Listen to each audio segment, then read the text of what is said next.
안녕하세요. 축구멍입니다. 이번 주 프리미어리그 6라운드 정말 재밌는 경기들이 많이 있는데요. 일단 일정부터 확인해 보겠습니다. 토요일, 그러니까 오늘 밤 8시 반에 뉴캐슬 맨시티, 밤 11시에 아스날 레스터시티, 첼시 브라이튼, 그리고 일요일에는 바로 새벽 넘어가서 울버햄튼 대 리버풀, 그리고 일요일부터 월요일 넘어가는 새벽 12시 반 맨유 대 토트넘 경기가 있습니다. 먼저 가장 빅매치인 맨유 대 토트넘 경기에 대해서 알아보겠습니다. 일단 현재 맨유는 11위, 토트넘은 10위고요. 두 팀 다 2승 1무 2패라는 조금은 아쉬운 성적을 만들고 있습니다. 맨유는 리버풀전에서 3대 0으로 지면서 그때 테나의 경질 여론이 확 올라갔었죠. 그리고 나서 사우스햄튼전, 반슬리전 무실점으로 크게 이기면서 다시 분위기를 잡았다면 이번에 팰리스전, 트벤테전 둘 다 비기면서 다시 한번 테나흐에 대한 의심이 커지고 있는 순간입니다. 또 토트넘은 뉴캐슬과 아스날 어려운 2연전을 모두 패배했고요. 그 이후에 코벤트리 경기 역시 매우 아쉬운 경기력을 보여줬지만 결국엔 승리로 장식했고, 브렌트포드 이겼고, 카라박도 초반에 드라구신이 퇴장당했지만 결국엔 3대 0으로 이기면서 일단 최근 분위기 자체는 토트넘이 더 좋습니다. 그렇다면 양 팀의 결장 예상 선수는 어떻게 될까요? 요거는 풋몹이라는 사이트 기준으로 말씀을 드리는 거고 9월 28일 그러니까 토요일 기준입니다. 먼저 맨유는 요로, 루크쇼, 말라시아, 린델로프 이렇게 4명이 출전하지 못할 것으로 보이고요. 토트넘은 손흥민, 히샬리송, 오도베르가 출전하지 못할 것으로 보입니다. 일단은 손흥민은 뒤에서 얘기 한번 더 하도록 하겠습니다. 일단 지난 트벤터전에서 맨유가 역시 답답한 경기력을 보여줬는데요. 특히 공격 시에 전방 압박 체계에 대한 개선이 필요하다는 느낌이 많이 들었습니다. 호일룬이나 마운트 같은 선수가 전방 압박 요원으로 플레이할 때는 어느 정도 전방 압박의 텐션이 유지되는가 하면 지르크지가 전방에 섰을 때는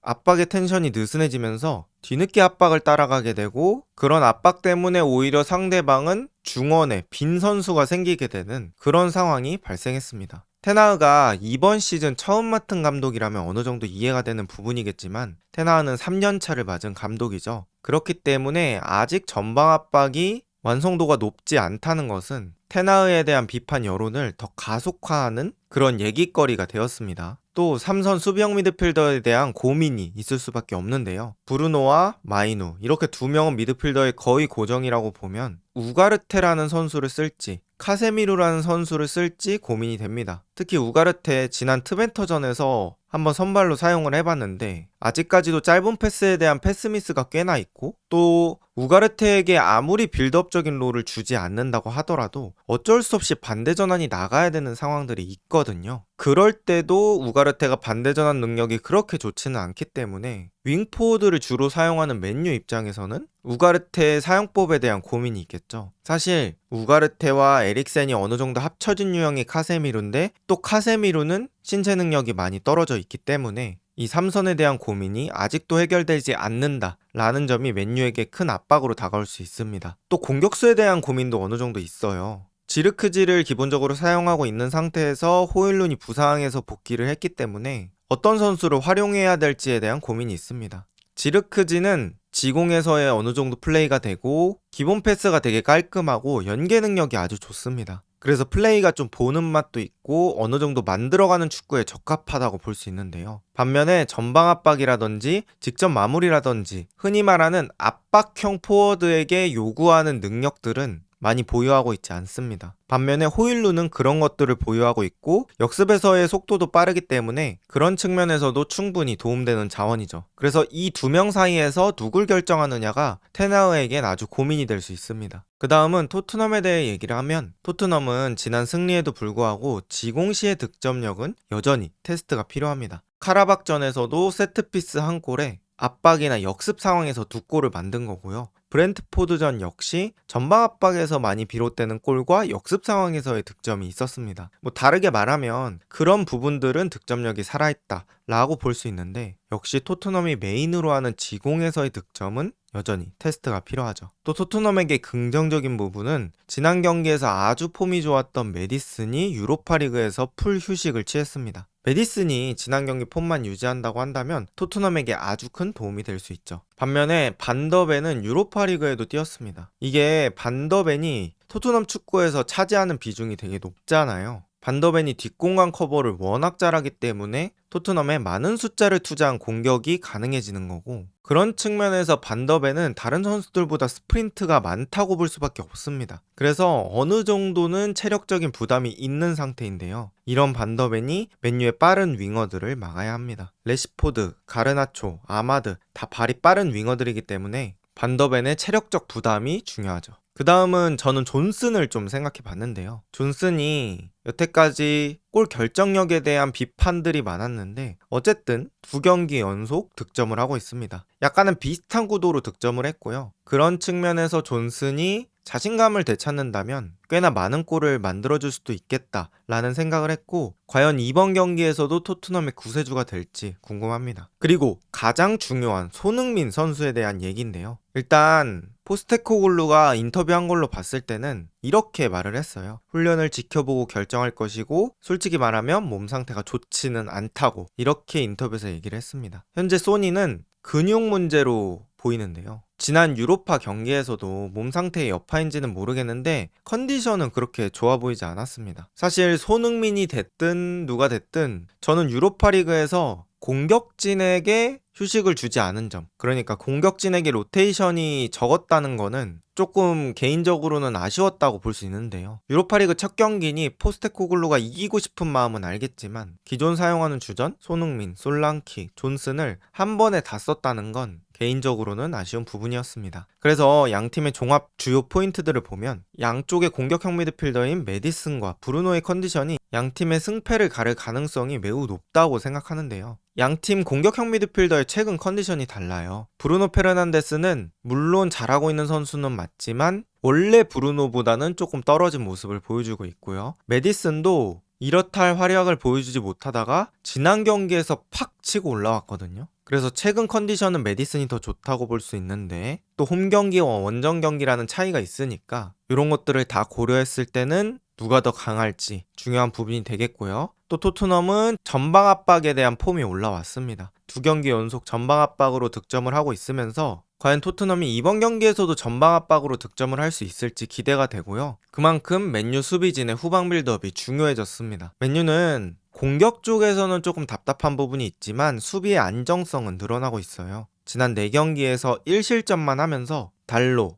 리산드로 마르티네즈, 더리우트, 마즈라위 이렇게 4명 포백의 호흡이 잘 맞아 들어가고 있다라고 보시면 되고요. 또 후보인 맥과이어까지 좋은 모습을 보여주고 있습니다. 일단 토트넘이 손흥민이 나오지 않을 가능성이 매우 높은데 손흥민 없는 토트넘이 과연 맨유의 수비진을 뚫을 수 있을지, 이게 가장 중요한 부분이라고 할 수 있겠고요. 그러면 양 팀이 역습 찬스가 나올 텐데 이 역습 찬스에서 퀄리티를 더 살려줄 수 있는 팀, 그 팀이 결국에는 승리하지 않을까 싶습니다. 그 다음 경기는 뉴캐슬과 맨시티 경기입니다. 뉴캐슬은 현재 6위, 맨시티는 현재 1위를 달리고 있고요. 뉴캐슬은 3승 1무 1패, 맨시티는 4승 1무 좋은 성적을 만들어내고 있습니다. 뉴캐슬도 이번 시즌 무패를 하다가 지난 경기 풀럼 원정 가서 3대1 패배를 당했거든요. 그때 라울 히메네즈, 또 에밀 스미스로 이런 선수들이 득점을 했고 뉴캐슬이 참 아쉽게도 원정에서 되게 약한 모습을 보여주고 있어요. 하지만 홈에서는 또 강한 모습을 보여주고 있기 때문에 상대가 맨시티라도 꽤나 기대해볼만 하고요. 맨시티는 지난 아스날전에서 비긴 거 빼고는 일단은 리그에서도 강력한 모습을 보여주고 있습니다. 결장 예상 선수를 말씀드리면 뉴캐슬에는 메타겟, 자말 러셀스, 스벤 보트만, 루이스 마일리, 칼럼 윌슨. 지금 보면 뉴캐슬 센터백 2명이나 부상으로 못 나와요. 러셀스나 보트만. 항상 뉴캐슬은 어떻게 보면 매 시즌 부상에 신음하고 있는 것 같습니다. 또 맨시티는 네이선 아케, 케빈 더브라이너, 로드리, 오스카밥 이런 선수들이 부상으로 나오지 못하게 되고요. 특히 로드리의 시즌아웃 소식은 맨시티 팬들한테는 정말 아쉬운 소식이 아닐 수 없습니다. 사실상 제대로 사용한 건 이번 아스날전이 처음이었는데 이렇게 로드리가 아웃되면 맨시티 입장에서는 시즌 계획을 짜는데 되게 어려워지겠죠. 경기 주요 포인트들을 한번 말씀드려보면 뉴캐슬은 지난 경기 풀럼에서 아까 충격패를 당했다고 말씀을 드렸지만 지금 하비반스라는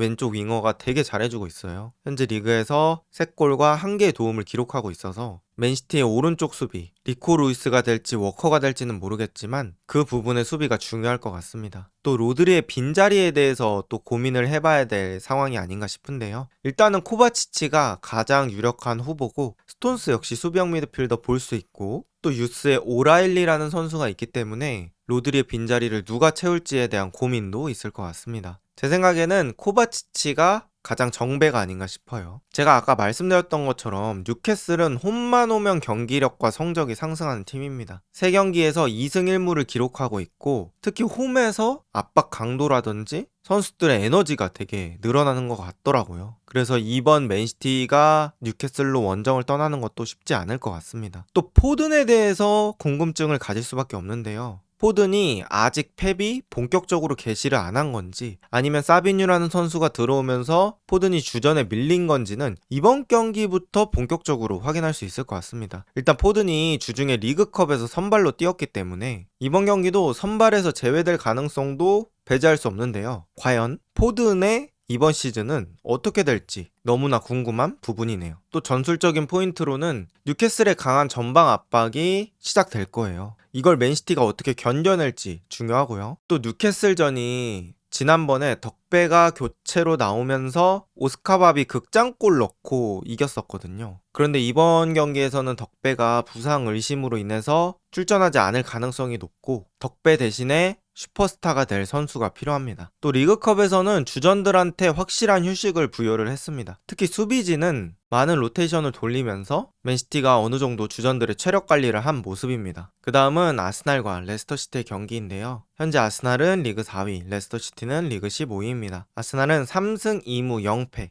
레스터시티는 0승 3무 2패입니다. 아스날은 이번 시즌 아직까지 패가 없고, 레스터시티는 이번 시즌 아직까지 승리가 없습니다. 양팀의 결장 예상 선수입니다. 먼저 아스날은 좀 많은데요. 트로사르는 지난 맨시티와의 경기에서 퇴장을 당하면서 나올 수 없게 됐고, 칼라피오리, 티어니, 진첸코, 토미야스, 이렇게 풀백을 뛸 수 있는 선수들이 많이 부상으로 결장할 것 같습니다. 또 웨데고르 역시 부상이고요. 메리노도 이적하고 나서 한 번도 경기를 뛰지 못했습니다. 레스터는 센터백 베스터고르, 그리고 골키퍼 스톨라르치크, 공격수 다카인데요. 여기서는 베스터고르의 부상이 가장 뼈아픕니다. 아스날은 이제 다시 연승 레이스가 필요합니다. 일단 초반 5연전이 아스날이 좀 빡셌어요. 울브즈, 빌라, 브라이튼, 토트넘, 맨시티. 이 초반 5연전이 종료되고 여기서 3승 2패라는 나름 준수한 성적을 거뒀습니다. 그리고 이제는 조금 쉬운 일정들이 남아있는데요. 우승을 위해선 하위권 팀을 상대로 무조건 승리가 필요합니다. 지난 시즌에 아스날이 리그 1라운드였나? 풀럼한테 비기고 이랬던 것들이 결국에는 마지막 경기에 영향을 미쳤거든요. 그래서 이번 경기도 무승부가 아닌 승리가 필요합니다. 레스터시티는 아까 말씀드렸듯이 여태까지 승리가 없기 때문에 이번 시즌 생존을 위해서는 무조건 첫 승이 필요합니다. 하지만 아스날 원정이라는 게 조금 답답한 부분일 것 같아요.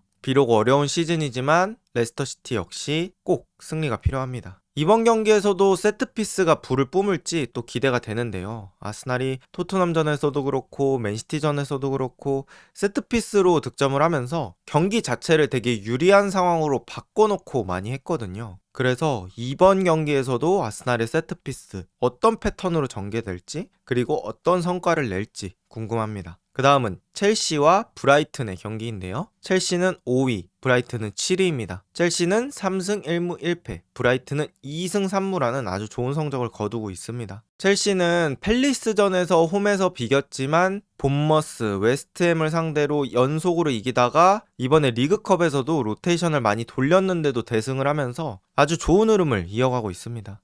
브라이튼 역시 컵대회를 포함하더라도 최근에 패가 없어요. 일단 결장 예상 선수를 보면 첼시는 리스 제임스 1명입니다. 첼시가 지난 시즌 초반에는 정말로 부상 병동으로 많은 부상 선수 때문에 포체티노 감독이 되게 힘들어 했었죠. 하지만 이번 시즌은 부상 관리가 잘 되고 있는 모습입니다. 반면에 브라이튼은 부상 선수가 되게 많습니다. 일단 브라이튼의 핵심이라고 할 수 있는 주앙 페드루, 또 이번에 영입해서 데려온 오라일리라든지 왼발잡이 그루다, 또 솔리마치도 지난 시즌 브라이튼의 핵심 자원 중 한 명이었고요. 제임스 밀러, 아야리 이런 선수들이 결장하게 되었습니다. 일단 첼시는 최전방의 안정이 첼시 승점의 안정성을 가져왔다, 이렇게 표현하고 싶은데요. 일단 최전방 공격수인 니콜라스 잭슨이 너무 잘해주면서 첼시의 초반 성적이 매우 좋다라고 볼 수 있겠고요. 지금 브라이튼이 2승 3무를 할 동안 전방 압박이 되게 유연해요. 또 상대의 압박을 견뎌낼 때도 어느 땐 롱킥으로, 어느 땐 짧은 빌드업으로 나가는 이런 후방 빌드업 체계도 되게 유연합니다. 그래서 그런 유기적인 브라이튼의 압박과 관련된 시스템을 첼시가 잘 이겨낼 수 있을지 궁금하고요. 아직 리그에서 홈 승리는 없어요. 첼시가 이번 시즌 리그에서 3승을 했는데 전부 다 원정 승리였습니다. 그래서 홈 승리를 바라는 첼시에겐 절호의 기회가 될 수 있을 것 같습니다. 파머, 엔조, 카이세도가 리그컵에서 풀 휴식을 했기 때문에 그것 또한 첼시에게 기대되는 부분일 수 있고요. 라비아의 복귀도 기대해볼만 합니다. 그 다음은 울버햄튼과 리버풀의 경기입니다. 울버햄튼은 현재 리그 최하위, 리버풀은 리그 2위인데요. 0승 1무 4패와 4승 0무 1패입니다. 울버햄튼은 이보다 안 좋은 시즌 초반이 없습니다. 리버풀은 반면에 이보다 좋은 시즌 초반이 없고요. 양 팀의 부상 선수를 확인해 보면 울버햄튼은 5명, 리버풀은 1명인데요. 저 중에서는 모스케라라는 센터백이 큰 부상을 당했습니다. 이번 시즌 울버햄튼에서 주전 센터백으로 활용되고 있던 선수였는데 엄청난 공백이고요. 또 칼라이지치라는 공격수, 이 선수는 원래도 부상이 작긴 했는데 지금 울버햄튼 상황에서 공격수 한 명 한 명이 아쉬운데 부상으로 없다는 건 좀 큰 부분이겠죠. 리버풀은 하비 엘리엇의 부상이 아쉽지만 나머지 선수들은 건강하다는 게 또 리버풀에겐 강점이 될 수 있을 것 같습니다. 지금 슬롯의 리버풀은 정말 미친 초반 기세라고 볼 수 있는데요. 적응 시간이 필요 없는 모습입니다. 일단 리버풀은 모든 포지션이 제 몫을 해주고 있어요. 게다가 서브까지 든든합니다. 예를 들어 윙어를 얘기해 봤을 때는 루이스 디아스라는 주전 선수가 되게 잘해주고 있는데 서브인 학포까지 좋은 모습을 보여주고 있고요. 살라 역시 잘하고 있습니다만 키에사라는 선수도 충분히 주전으로 활용될 수 있습니다. 울버햄튼은 지금 되게 상황이 절박하고 승리가 꼭 필요한 상황입니다. 그래서 조금 공격적으로 나갈 수 있는데 이게 오히려 리버풀에게 좋고 울버햄튼한테는 독이 될 수 있어요. 리버풀은 상대가 올려놓고 공격할 때 역습에서 매우 강한 모습을 보여주는 팀이기 때문에 과연 울브즈의 공격성이 경기 중에 어떻게 작용될지가 중요한 게임이라고 볼 수 있고요. 이런 식으로 가면 울브즈의 강등이 현실화될 수 있습니다. 사실 울브즈가 초반에 일정이 그렇게 좋진 않았어요. 강팀들이 꽤나 많이 섞여 있었는데 거기서 그 강팀들한테 비기지 못하고 계속 지면서 이게 결국 연패 흐름으로 가게 됐고 이러다가는 울브즈의 강등이 현실화될 수 있겠다라는 생각이 들었습니다. 아주 재밌는 경기가 많이 기다리고 있는 프리미어리그 6라운드. 과연 어떻게 될까요? 오늘 영상은 여기까지고 비슷한 영상이 궁금하시다면 구독 부탁드립니다. 좋은 하루 되세요.